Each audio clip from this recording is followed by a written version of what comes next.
Les torches-culs, extrait de Gargantua, de François Rabelais. Retournons, dit Grangousier, à notre propos. Quel, dit Gargantua. Chier? Non, dit Grangousier, mais torcher le cul.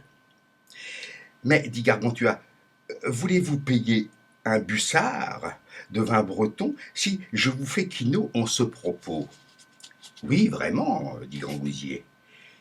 Il n'est, dit Gargantua, point besoin torcher cul, sinon qu'il n'y ait ordure. Ordure, ni peut-être si on a chié.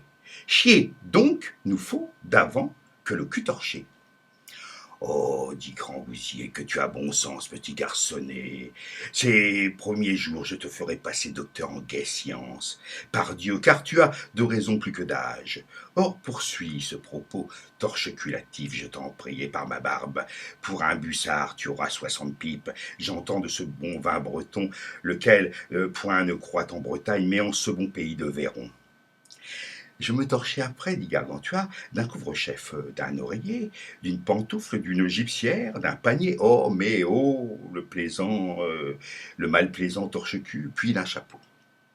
Et notez que des chapeaux, les uns sont ras, les autres à poil, les autres veloutés, les autres taffetassés, les autres satinés. Le meilleur de tous est celui de poil, car il fait très bonne abstertion de la matière fécale. Puis me torcher d'une poule, d'un coq, d'un poulet, de la peau d'un veau, d'un lièvre, d'un pigeon, d'un cormoran, d'un sac d'avocat, d'une barbute, d'une coiffe, d'un leurre. Mais concluant, je dis et maintiens qu'il n'y a tel torche-cul que d'un oison bien duveté pourvu qu'on lui tienne la tête entre les jambes.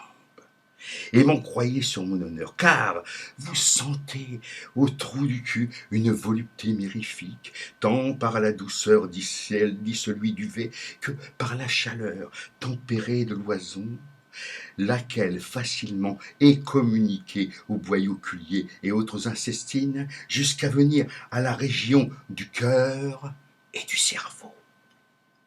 Et ne pensez que la béatitude des héros et semi-dieux qui sont dans les Champs-Élysées, soit en leur asphodèle ou ambroisie ou nectar, comme disent les vieilles d'ici, elle est, selon mon opinion, en ce qu'ils se torchent le cul d'un oison. Et telle est l'opinion de maître Géant d'Écosse.